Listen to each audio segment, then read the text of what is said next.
Bismillahirrahmanirrahim. Assalamualaikum warahmatullahi wabarakatuh. Salam jumpa rekan-rekan semua dengan saya Mediana Damayanti.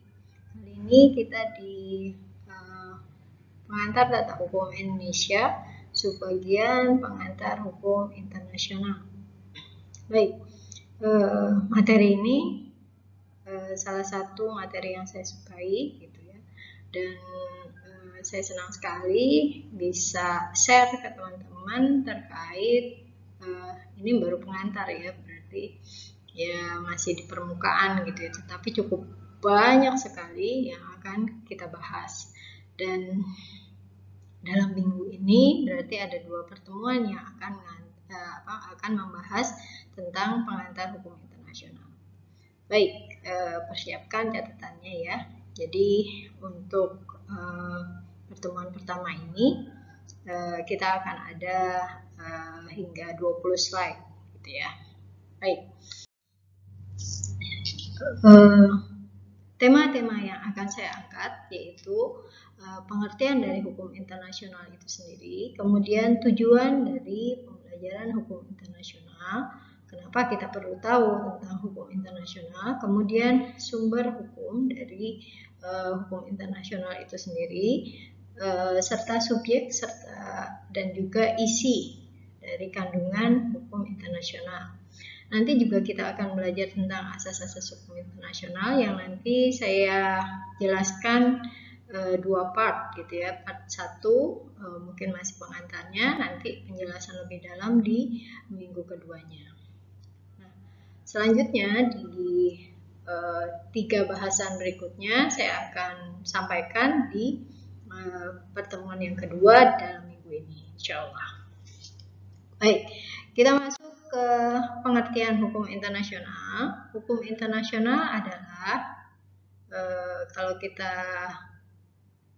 harusnya sudah hafal ya, hukum itu adalah kumpulan peraturan gitu ya, aturan-aturan untuk mengatur hubungan pergaulan antar negara yang merdeka dan berdaulat gitu ya. Jadi ini ada syaratnya untuk bisa melakukan hubungan internasional, bukan negara yang belum diakui gitu ya. Jadi harus negara yang merdeka dan kemudian berdaulat. Dia memang posisinya sudah diakui baik di dalam negerinya maupun di tetangga-tetangganya gitu ya, di lingkungan tetangga dari negara tersebut.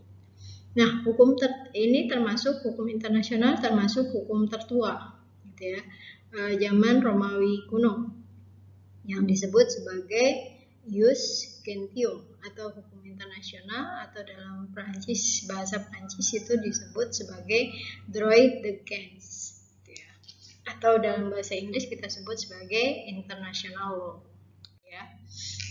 Definisinya adalah ini berdasarkan penjelasan dari Grotius bahwa hukum internasional itu adalah hukum dan hubungan internasional yang didasarkan pada kemauan bebas dan persetujuan beberapa atau semua negara.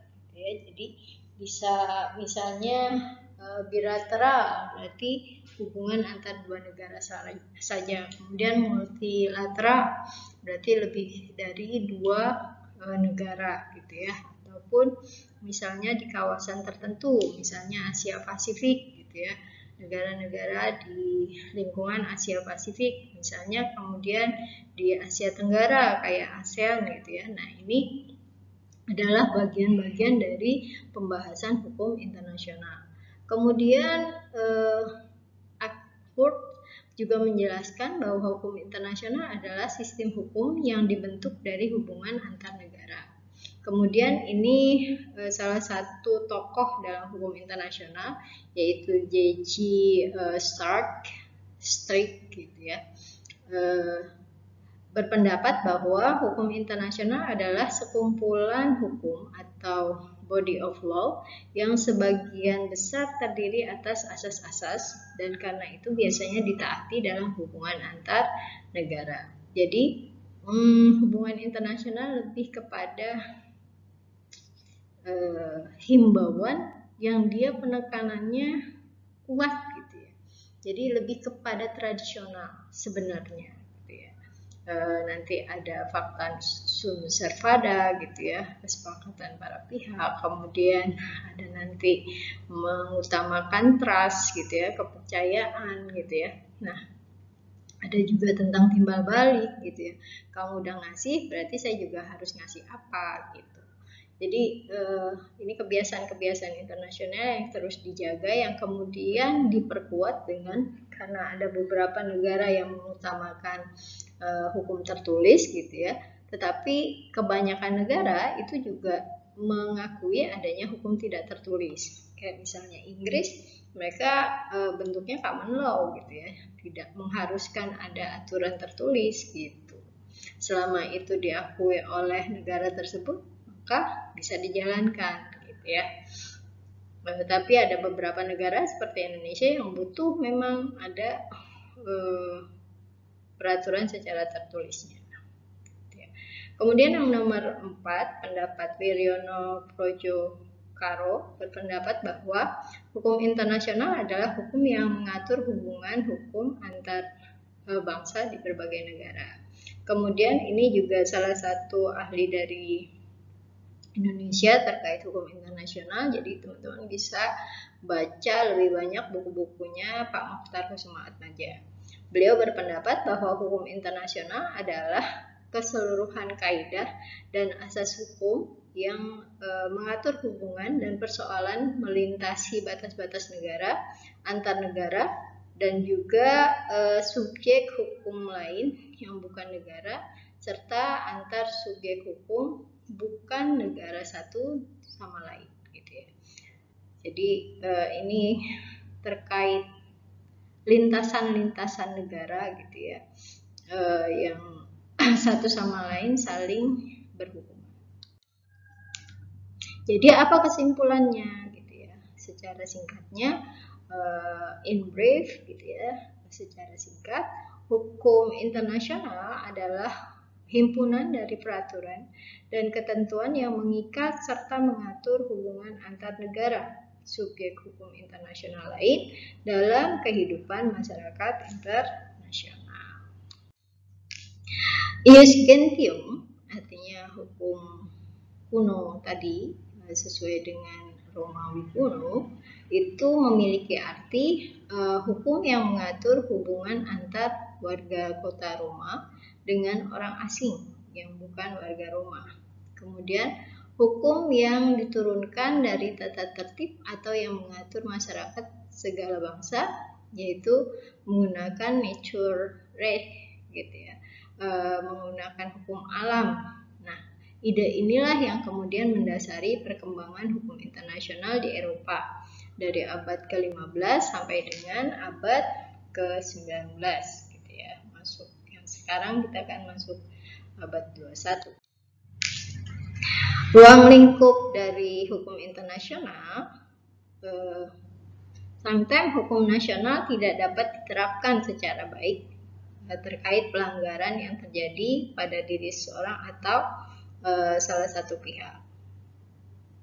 Kadang-kadang gitu maksudnya. Kemudian perselisihan antar dua negara berdaulat atau dua pihak yang memiliki hukum nasional yang berbeda. Maka ini adalah masuk ruang hukum internasional. Jadi misalnya ada orang gitu ya dengan nama misalnya A, dia orang Indonesia, kemudian dia melakukan perdagangan luar negeri dengan orang Inggris misalnya, kemudian dia bilang kalau di klausula perjanjiannya itu akan disampaikan, karena misalnya si orang Indonesia ini sedikit paham dengan bahasa Inggris gitu ya, kemudian menyampaikan kalau ada problem dalam perjalanan jual beli mereka, maka penyelesaiannya menggunakan bahasa apa gitu ya. Kemudian ditunjuk juga pengadilan mana yang berhak gitu ya, terhadap, jadi dua-duanya berhak nih, baik di wilayah Inggris maupun wilayah Indonesia. Nanti dilihat jual belinya itu diadakan di mana gitu. Kalau secara pihak, oke, mereka bisa gitu karena masing-masing pihak dari negara yang bersangkutan. Tetapi kemudian nanti dilihat gitu ya, perdagangan ini diadakan ditandatangani di mana. Itu harus menjadi tingkatan berikutnya untuk menentukan negara mana yang lebih berhak untuk mengadili kasus tersebut.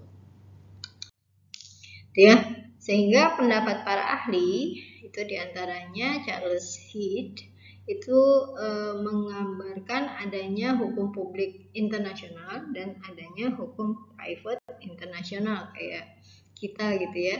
Ada civil law, ada yang juga public law gitu. Misalnya hukum pidana itu kan masuknya public gitu ya. Jadi semua orang bisa melakukan pelaporan kepada polisi ketika ada kasus pidana gitu ya. Tapi kalau private itu lebih kepada dia yang punya kepentingan, maka dia yang harus melakukan gugatan terhadap kasus tersebut, misalnya terkait cerai gitu. Jadi nggak bisa kita yang dengerin nih, misalnya teman kita lagi berantem nih gitu ya, kemudian dia pukul-pukulan gitu ya.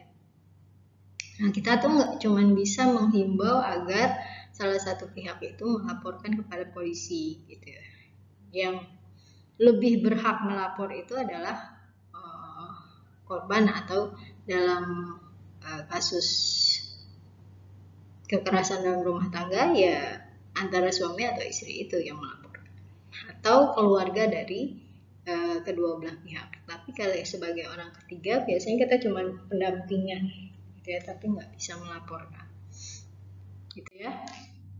Kemudian ini ditekankan juga oleh Pak Mokhtar Kusumaatmadja yang sudah saya jelaskan di awal tadi, bahwa Pak Mokhtar menyampaikan, dia berpendapat bahwa hukum internasional adalah keseluruhan kaidah dan asas hukum yang mengatur hubungan atau menyelesaikan persoalan yang melintas batas-batas negara, yaitu yang pertama negara dengan negara, kemudian negara dengan subjek hukum lain yang bukan negara. Perbedaan ini tambahan ya. Perbedaan antara hukum internasional dengan hukum nasional. Hukum internasional biasanya tidak mempunyai kekuasaan sentral yang memaksa berlakunya peraturan tersebut kepada warga negara satu daerah gitu ya. Jadi misalnya saya ambil contoh deklarasi human rights gitu ya. Itu dibuat oleh PBB, Perserikatan Bangsa-Bangsa. Tetapi untuk bisa diterapkan oleh orang Indonesia, maka Presiden harus melakukan ratifikasi sampai kemudian menjadi Undang-Undang nomor 39 tahun 1999. Jadi Undang-Undang HAM itu gitu ya. Jadi prosesnya panjang, tetapi secara nyatanya hukum internasional sendiri tidak punya kekuasaan sentral gitu, yang memaksa. Jadi dia sebenarnya cuman sedikit dikucilkan gitu kalau dalam pergaulan internasional ketika kita tidak melakukan apa yang sudah disepakati bersama. John Austin itu menggambarkan peraturan yang mengatur pergaulan antar negara bukanlah peraturan hukum, melainkan hanya etika kesusilaan internasional yang positif. Pendapat lain menyatakan bahwa kedaulatan negara itu tidaklah mutlak, karena kenyataannya pergaulan dalam antar negara terdapat hubungan saling bergantung satu sama lain. Sementara di hukum internasional dia punya kekuasaan terpusat, yaitu pemerintahan yang sah gitu ya, yang dapat dengan efektif memaksa para warganya untuk mentaati peraturan perundang-undangannya. Ya, misalnya Undang-Undang Nomor 2 Tahun 2020 terkait penggunaan masker gitu. Walaupun semakin hari semakin banyak yang nggak pakai masker gitu ya. Entah mereka nggak paham atau mereka tidak tahu gitu ya bahwa memang COVID ini cukup mengancam gitu ya. seperti sakit flu tapi lebih berdampak gitu ya, bisa merusak paru-paru kita, bisa merusak organ-organ vital kita lainnya. Baik, saya balik ke sini lagi ke materi gitu ya. Jadi hubungan antar hukum internasional dengan hukum nasional itu ada yang punya pemahaman sebagai teori dualisme. Artinya sistem hukum yang secara keseluruhan berbeda dan terpisah, tidak ada hubungan superioritas gitu ya, yang lebih tinggi itu nggak ada gitu ya. Nah, berlakunya hukum internasional dalam lingkup hukum nasional memerlukan ratifikasi tadi seperti yang saya jelaskan. Jika terjadi pertentangan antara hukum internasional dan hukum nasional, yang diutamakan adalah hukum nasional satu bangsa.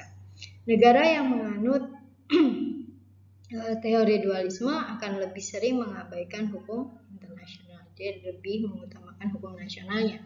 Sementara kalau menurut teori monisme, hukum internasional dan hukum nasional itu saling berkaitan satu sama lain, sehingga berdampak pada hukum internasional adalah lanjutan dari hukum nasional. Hukum nasional adalah dalam satu negara itu lebih rendah dibandingkan dengan hukum internasional.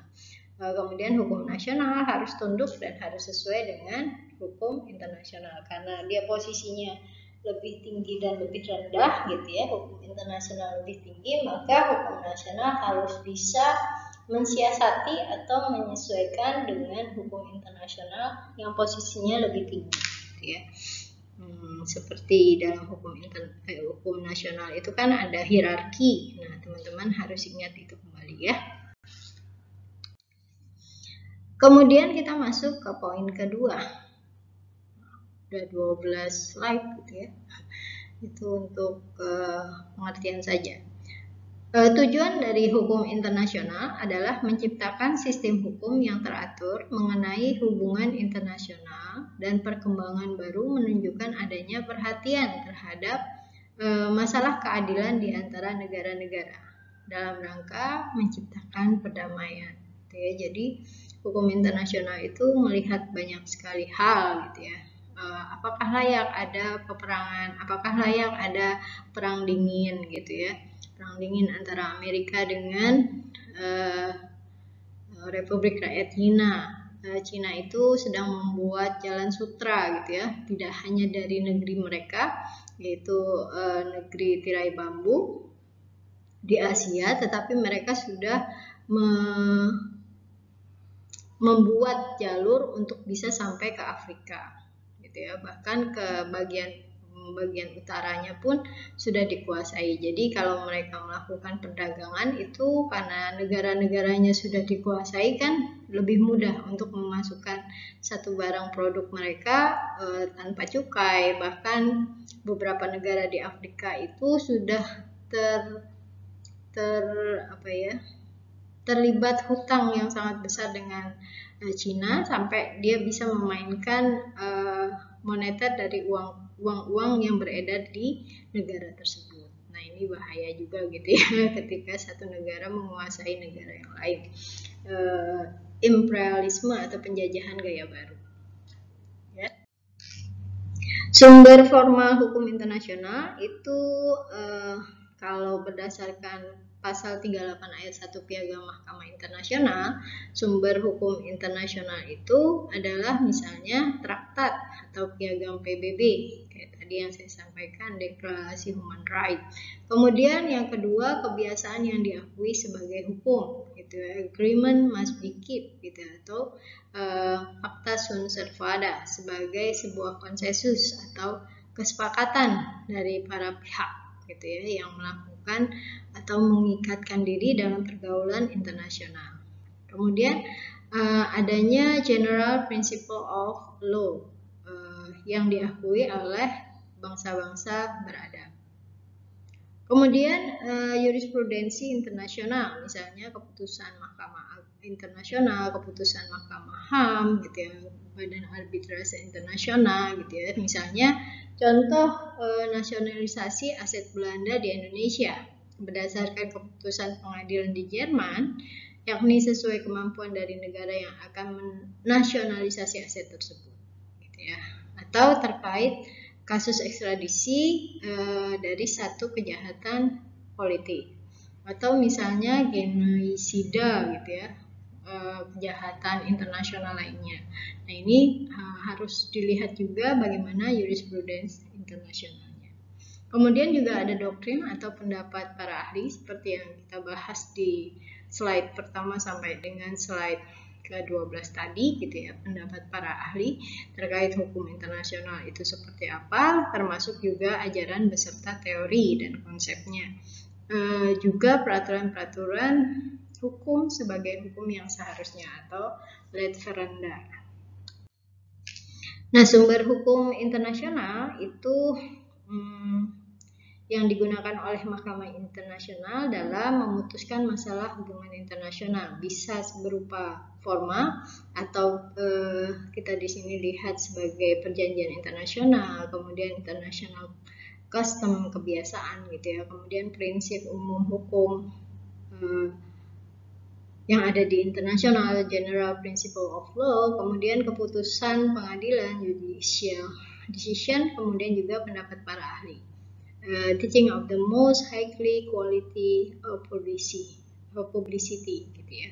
Kemudian sumber hukum material itu terkait teori-teori isinya, gitu ya, teori hukum alam, objektivitas, kedaulatan maupun fakta kemasyarakatan yang ada. Nah, poin yang keempat, siapa sih sebenarnya subjek hukum dari hukum internasional? Yang pertama adalah negara. Jadi negara merdeka dan berdaulat itu adalah subjek hukumnya. Dia bisa melakukan banyak hal sebagai dihitung seperti manusia, gitu ya. Dia bisa melakukan perjanjian, dia bisa melakukan perang, dia bisa mengajukan perdamaian dan sebagainya, itu negara. Kemudian yang kedua, Vatikan, tahta suci atau gereja Katolik Romawi yang ada di Roma yang diwakili oleh Paus, gitu ya. Yang Paus itu ketika dipilih sampai dia meninggal, gitu ya. Kemudian baru pemilihan kembali. Ketika pemilihannya itu di Roma, yang Paus yang terakhir itu meninggal, kemudian dengan pemilihan Paus yang baru, dengan memberitahukannya itu, jadi mereka ada voting, gitu ya, voting rapat antar Paus itu, calon-calon kandidat Paus. Kemudian kalau misalnya belum ada berita, maka dia akan keluarkan bubuk asap hitam, gitu ya, bubuk asap hitam bahwa belum terjadi kesepakatan, sampai kemudian ada bubuk asap, dia bakar bubuk asap yang asapnya itu warna putih, sampai kemudian disampaikan bahwa itu kabar, gitu ya, bagi penduduk Roma dan seluruh dunia bahwa sudah ada Paus terpilih. Ini Paus bukan ikan paus, tetapi pimpinan agama Katolik tertinggi. Kemudian yang berikutnya, subjek dalam hukum internasional adalah palang merah internasional, yang kayak tanda tambah warna merah putih itu ya. Kemudian juga ada organisasi internasional, kemudian individu tertentu, manusia sebagai subjek hukum internasional. Ini belum bisa diterima dalam pendapat umum, tetapi ada beberapa bagian menganggap bahwa subjek hukum juga bisa individu. Misalnya presiden, gitu ya, karena dia menjadi wakil dari sebuah negara, dia bisa menjadi subjek hukum. Kemudian organisasi pembebasan bangsa-bangsa yang sedang berjuang. Gitu. Jadi makanya antara Aceh dengan Papua itu mereka melakukan yang 6 ini. Mereka melakukan pembebasan terhadap Indonesia, gitu ya. Papua itu menganggap bahwa mereka di luar penjajahan Belanda sesuai kesepakatan, kan, kalau Belanda kalah perang maka dikembalikan ke masyarakat yang tinggal di negara tersebut. Nah, Papua itu tidak masuk, gitu. Alasannya mereka tidak masuk dalam perjanjian Hindia Belanda tersebut. Ya. Sementara Aceh itu sudah dijanjikan untuk bebas dari Indonesia gitu ya, sebelum kemerdekaan, dengan mereka kan memberikan banyak sekali bantuan kepada pemerintah Indonesia, baik yang di Jogja maupun yang di Sumatera sana gitu ya, di Padang dan juga di Jakarta, untuk bisa memerdekakan diri dari Belanda. Kemudian setelah merdeka ini kemudian ditagih mana hak kebebasan kami, gitu. Kurang lebih seperti itu ya. Nah ini yang tadi saya sampaikan, subjek-subjek hukum dari hukum internasional. Nanti juga ada perusahaan multinasional, gitu ya. Nah ini yang harus teman-teman pahami. Kemudian organisasi nasional itu contohnya kaum pemberontak, ini juga bisa diakui gitu ya, sebagai sebuah elemen yang ada dalam pergaulan internasional. Objek hukum internasional itu ada wilayah, hak asasi manusia, hak dalam peperangan, dan kejahatan terhadap kemanusiaan. Ini antara lain yang sering terjadi atau sering ada dalam pembahasan hukum internasional.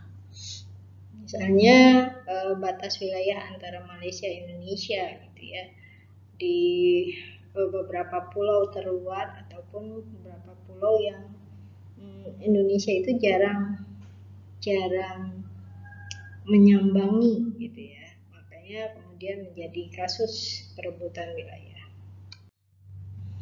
Nah, kemudian isi hukum internasional biasanya ketentuan mengenai batas negara, batas laut gitu ya, kemudian juga ketentuan organ negara yang bertindak sebagai wakil negara yang disebut sebagai duta konsul, kemudian ketentuan terjadinya atau bekerjanya serta berakhirnya satu traktat atau perjanjian, kemudian adanya ketentuan akibat pelanggaran hukum internasional, misalnya embargo, blokade, dan sebagainya. Kemudian ketentuan kepentingan bersama dalam lapangan ekonomi sosial kebudayaan, gitu ya, serta ketentuan tentang penyelesaian perselisihan dengan jalan damai melalui perundingan diplomatik, mediasi, dan panitia internasional arbitrase dan sebagainya.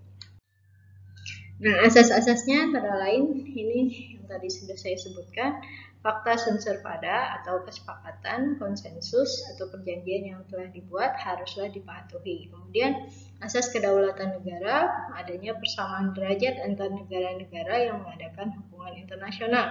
Kemudian adanya asas timbal balik atau reciprocity. Teman-teman sudah di prodi hukum, maka harus biasakan menggunakan istilah-istilah yang ada. Jangan teman-teman tulis cuma asas timbal balik, ini nilainya kurang. Saya sudah tuliskan dengan bahasa asingnya, maka gunakan bahasa asingnya untuk memperkaya pemendaharaan teman-teman. Kalau nggak dibiasakan sekarang, nanti di semester berikutnya kalian keteteran gitu ya, ketika saya cuma mengucap fakta sunt servanda gitu ya. Saya nggak akan menjelaskan lagi apa arti hal tersebut, karena di semester awal harusnya sudah dikuasai istilah-istilah asing tersebut, gitu ya. Nah, asas hukum internasional itu ada resolusi Majelis Umum PBB, kemudian menjalin hubungan antar bangsa, pelaksanaan hukum internasional sebagai bagian dari hukum internasional, serta pelaksanaan dan penegakan hukum perdata internasional yang juga menjadi bagian dari pelaksanaan hukum internasional. Demikian yang ingin saya sampaikan terkait pengantar hukum internasional di part 1 ini. Semoga terjelaskan gitu ya. Jika masih ada yang belum jelas, silakan rekan-rekan untuk bertanya di ruang forum. Kita aktifkan di ruang forum agar semakin paham gitu ya, semakin memahami materi ini dan semakin ngelotok ya bahasa gaulnya itu ya, ngelotok di luar kepala. Di luar kepala ini maksudnya tetap diingat gitu ya, bukan kemudian dilupakan. Baik, demikian saya akhiri. Wassalamualaikum warahmatullahi wabarakatuh dan terima kasih atas perhatian.